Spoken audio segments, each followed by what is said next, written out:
हमारे बैंक का। Bank CRR stands eight 18.41% against benchmark of 9%।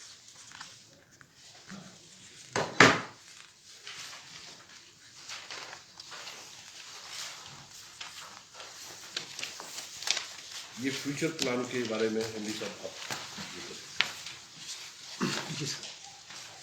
तो जैसा कि चेयरमैन साहब ने आपको बताया कि जो लास्ट फाइनेंशियल ईयर रहा है हमारे लिए वो काफ़ी ज़्यादा ओवरवेलमिंग हमारे लिए रिजल्ट रहे हैं, और कोविड की स्थिति से उभरने के बाद भी बैंक ने काफ़ी अच्छा परफॉर्म किया है, और जो बिजनेस पैरामीटर में हमारी ग्रोथ है वो स्टेट में हाईएस्ट हम कह सकते हैं कि हम बाकी बैंकों के मुकाबले भी काफ़ी अच्छे हैं।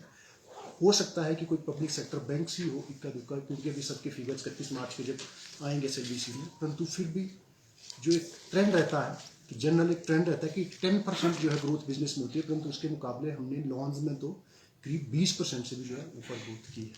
और NPA जो सबसे बड़ी जो है मानी जाती है चीज़, उसको करीब 2% हमने जो उसको रिड्यूस किया है, जैसे चेयरमैन साहब ने कहा। तो इसी बैंक की कोशिश रहेगी कि आने वाले समय में भी हम इसी जो ग्रोथ की ट्रैजेक्टरी है उसको बना के रखें। और जो अभी हमारा 22,766 करोड़ का जो अभी हमारा बिजनेस टर्नओवर है, हमारा टारगेट रहेगा कि इस नई साल में हम उसको करीब 25,000 करोड़ जो है उसको ले जाए। जो लोन आज हमारे 14,122, जो डिपॉजिट हमारे 14,121 करोड़ के करीब है, इनको हम 15,000 करोड़ से ऊपर ले जाने की कोशिश करेंगे। और जो लोन हमारे 8,644 करोड़ है, उनको भी हम जो है 10,000 करोड़ से ऊपर ले जाने की कोशिश करेंगे। तो ये हमारे नेक्स्ट ईयर NPA हमारा पिछली फाइनेंशियल ईयर जो क्लोज हुई थी तो 8.90 ग्रॉस NPA था, जो इस बार रिड्यूस करके हमने उसको 6.92 लाया है। तो लिटरली हमने इसमें 2% जो रिडक्शन एक साल में NPA में की है, तो ये काफ़ी अच्छी अचीवमेंट बैंक के लिए है कि खासकर रिकवरी फंड पे जो बैंक ने काम किया है। आपके कोरोना काल में जब था तो NPA कितने अकाउंट हैं? ये NPA आपको जो स्थिति सामने दिख रही है हमारी, ये हमने 2019 से लेके हमने इसमें ट्रेंड दिखाया है NPA परसेंटेज का। इसमें 9 की बात कर रहे हैं 2021 नहीं 20-21 में इसमें दिया हुआ है कि 20-21 में हमारा जो है 9% पे NPA था, और जो 22 में जो है 8.90 हुआ, जिसको हमने रिड्यूस करके 6.92 पे अब जो है ले आया। परंतु कोरोना काल में हमारे NPA ज़्यादा जो है नहीं हुए, क्योंकि जनरली हमारे जो बैंक का एक्सपोजर है वी आर प्रिडोमिनेटली एग्रीकल्चर हम लैंडिंग करते हैं।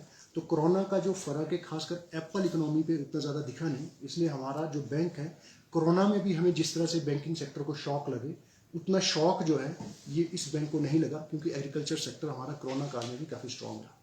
और नेट NPA हमने अपना रिड्यूस करके 2.12% पे अब जो है ले आया है, जो 4.72 था।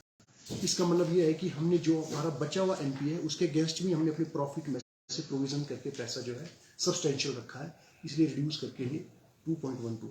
अमाउंट में कितना है सर? अमाउंट हमारा आज अगर हम अमाउंट में बात करें तो 598 करोड़ हमारा आज NPA है। टोटल जो हमारा लोन है 8,644, इसमें जो है 598 करोड़ हमारा जो है NPA अमाउंट है।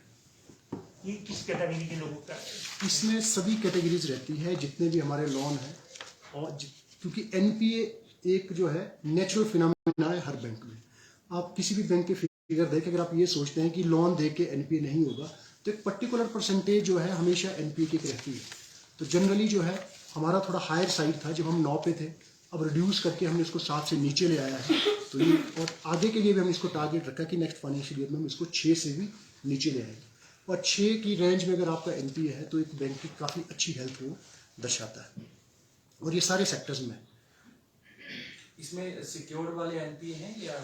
हमारा कोई भी लोन अनसिक्योर्ड नहीं होता, हम लोन को जो है अनसिक्योर्ड नहीं देते। हर लोन के पीछे जो हमारी पॉलिसीज़ हैं उसमें एडिक्वेट हम सिक्योरिटीज़ लेते हैं, परंतु वही है कि एक रिकवरी का जो प्रोसेस है ये एक लंबा प्रोसेस होता है। हम इतने कर्सिव सीधा ही ऐसा नहीं होता कि हम एक कर्सिव मेजर पे नहीं जाते हैं, तो जो प्रोसेस रिकवरी का होता है उसी प्रोसेस से हम जाते हैं।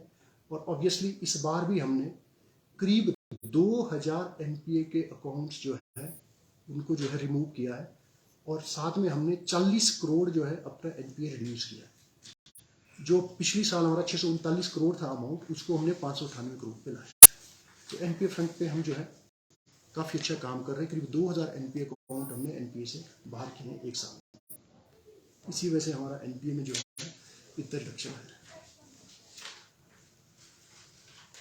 देवेंद्र जी, आपसे मेरा सवाल ये है कि पूर्व सरकारों ने भर्तियों पे धांधली हुई, क्या आप ने अभी कार्यभार संभाला है, क्या इस पर भी आपका फोकस रहेगा कि इंक्वायरी हो किसी तरह? कौन सी पूर्व सरकार? हर्ष महाजन के वक्त आरोप लगे,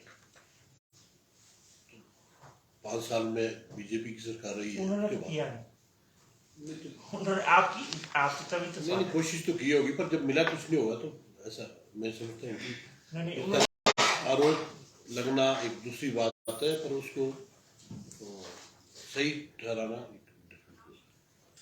उन्होंने सरकार पे डाला था कि सरकार कार्रवाई करे, हमारे दायरे में नहीं। किसने कहा था? पूर्व के अध्यक्ष। नहीं, तो पूर्व के अध्यक्ष ने कार्रवाई तब करवाने के लिए कहा हो ना जब आरोप तय हुए थे। जब आरोप तय नहीं हुए, इससे मतलब कोई धांधली नहीं हुई। इंक्वायरी हुई क्या आपकी जानकारी में? मुझे मेरी जानकारी में कोई ऐसी।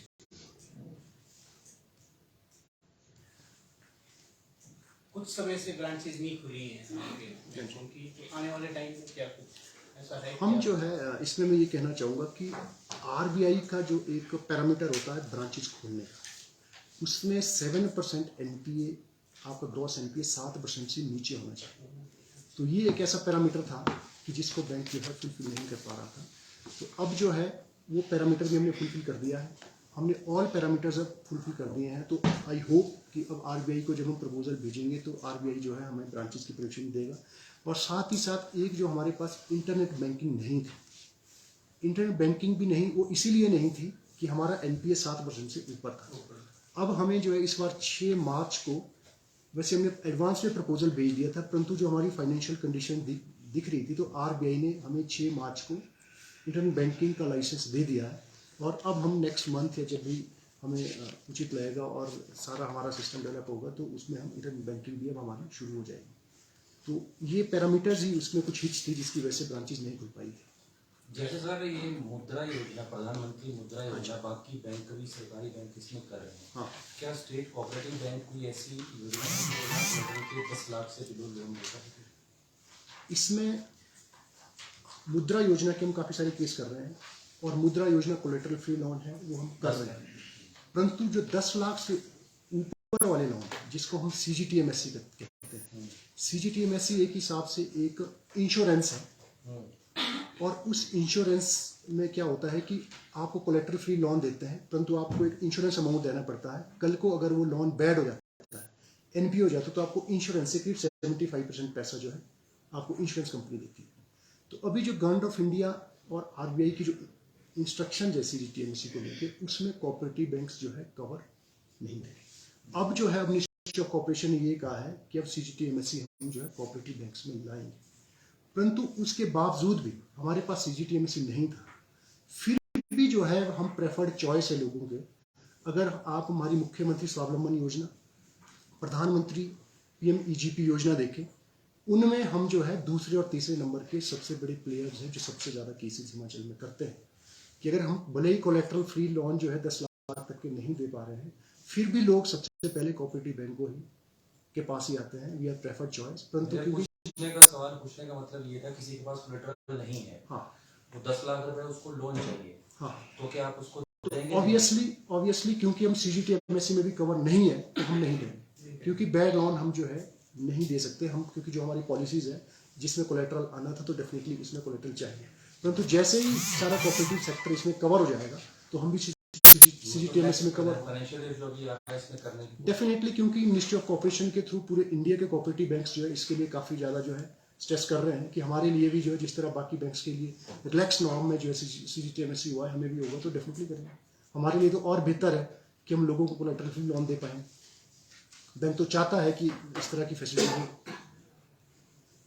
आपने ब्रांच की बात की है कि ब्रांच जो है वो अलग अलग जगहों पे खोलेंगे, कोई डिस्ट्रिक्ट वो तय किया है कहाँ कौन नहीं, से ये जिलों में तो होंगे या बोर्ड किस का तरह एक विषय है कि जब ये मामले बोर्ड में जाएंगे, और ये मेरा चेयरमैन साहब का डोमेन है, पर इससे पहले हमारा एक सर्वे होता है, और उस सर्वे के लिए भी एक आरबीआई का क्राइटेरिया फिक्स्ड है कि अगर उस क्राइटेरिया, हमारा नबार्ड के थ्रू आरबीआई को प्रपोजल जाते हैं, अगर हम उस क्राइटेरिया को फुलफिल करते हैं, क्राइटेरिया का मतलब सिर्फ इंडिकेटर नहीं है, क्राइटेरिया का मतलब हम बिजनेस ऑलरेडी कितनी ब्रांचेस हैं, क्या एडजॉइनिंग ब्रांचेज का बिजनेस कितना है, कहीं हमारी एडजॉइनिंग ब्रांच ऑलरेडी लॉस में तो नहीं है, उसके बगल में एक और खोल रहे हैं।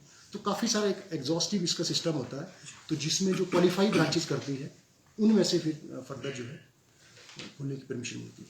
कंपटीशन को किस तरह से देखते हैं? इंटरनेट बैंकिंग की आपने बात की है, इसके अलावा और कुछ और नया होने जा रहा है? कंपटीशन मैं ये कहूँगा कि जितना बैंकिंग सेक्टर में कंपटीशन है, शायद ये कंपटीशन किसी और सेक्टर में नहीं है, क्योंकि private players, small finance banks इतने ज़्यादा हो गए कि आपको हर जगह जो है बैंक्स दिखते हैं, और हिमाचल में भी करीब स्मॉल फाइनेंस बैंक को मिला के 27 बैंक्स हैं, परंतु जो क्लाइंटेज है वो तो ऑब्वियसली इतने ही लोग हैं। तो आज जो है बिजनेस को रिटेन करना ही अपने आप में एक बहुत बड़ा एक चैलेंज है, और नए बिजनेस को भी साथ में अपने क्रिएट करना है। परंतु आपने देखा है कि जो इस बार के हमारे इंडिकेटर्स हैं कि एक साल में हमने जो है करीब 3000 करोड़ अपना बिजनेस टर्नओवर बढ़ाया है।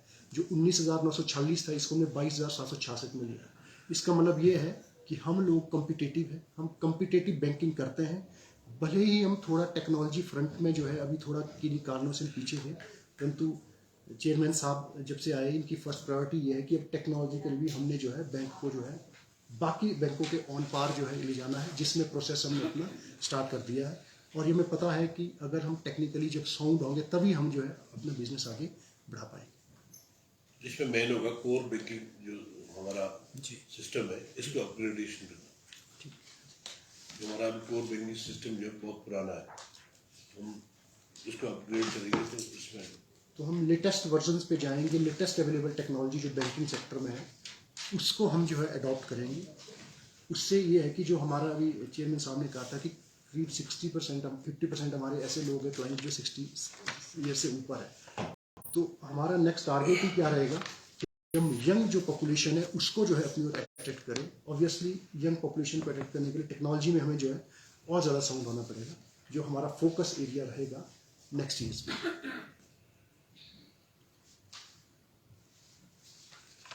ब्रांच खुलेंगी तो नेचुरली भर्तियां भी होंगी, तो बड़ा एक रोजगार का माध्यम भी बैंक का बनने जा रहा है।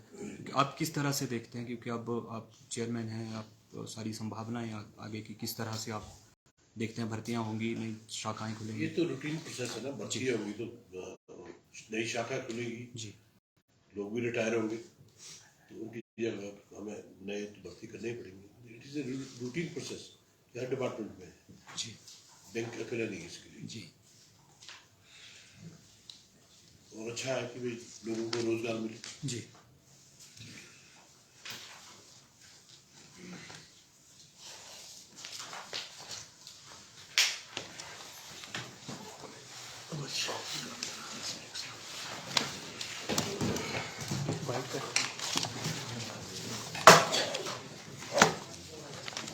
सुनील टीवी हटा देगा इसके साइड में कोई आदमी और नहीं।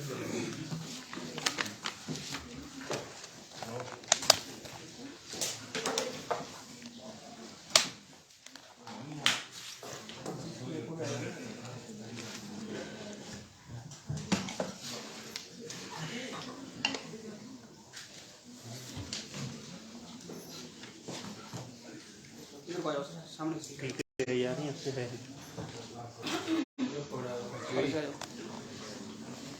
मैं पूछूंगा, आप रिकॉर्ड थोड़ा डाउन कर रहे हैं। कि आपने पदभार संभाला है, और क्या बैंक में अभी तक लगा अचीवमेंट्स है या फ्यूचर में आपको? जिस तरह से मुझे अभी पदभार संभाले कोई 10 दिन ही हुए, जिस तरह से अभी जो रिजल्ट्स आए पिछले फाइनेंशियल से जो रिजल्ट्स आए हैं, बहुत ही सराहनीय रिजल्ट है। और यहाँ जितने भी हमारे जो बैंक के एम्प्लॉइज़ हैं, बावजूद इसके कि हमारा जो कुछ कोर बैंकिंग सिस्टम भी पुराना है, टेक्नोलॉजी में हम थोड़े लैग कर रहे हैं, उसके बावजूद जितनी मेहनत इन्होंने की है उसके लिए मैं इनका ये बधाई के पात्र है सारे।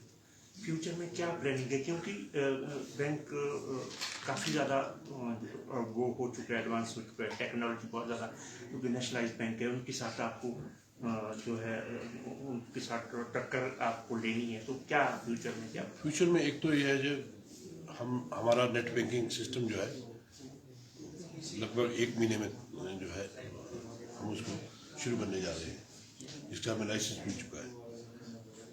और साथ में हम जो कोर बैंकिंग सिस्टम है इसको अपग्रेड करेंगे। तो इससे क्या होगा कि भाई लोगों को जो है काफ़ी सुविधा मिलेगी, जो हमें अभी प्रॉब्लम आ रही है नेटवर्क की। सर सवाल बिजनेस को लेकर होता है, एक तो बिजनेस क्या स्थिति है बैंक की, और दूसरा बड़ा सवाल एनपीए को लेकर उठता रहा है कि एनपीए बहुत ज़्यादा है, इसलिए बैंकों की स्थिति अभी नहीं। जैसा कि आपको पहले भी बताया कि एनपीए में जितना डिक्रीज एनपीए अभी हुआ है लगभग 2% के बीच, ये बहुत बड़ी उपलब्धि है। और हमारी कोशिश होगी कि एक तो जो बैड लोन्स हैं उनको ना दें, क्योंकि हमारा मेन फोकस जो लोनिंग का होगा, जो लेंडिंग का होगा, वो होगा कि जो किसानों के लिए योजनाएं हैं उस पर हम ज़्यादा फोकस करेंगे, नौजवानों के लिए जो योजना है उस पर हम ज़्यादा फोकस करेंगे। और बैंक के दायरे को वाइड करने, डेफिनेटली बैंक के दायरे को वाइड करेंगे, फेस लिफ्ट करेंगे बैंक को, बैंक की जो ब्रांचों को भी हम फेस लिफ्ट करने जा रहे हैं, वो भी एक हमारा योजना का हिस्सा है। Thank you.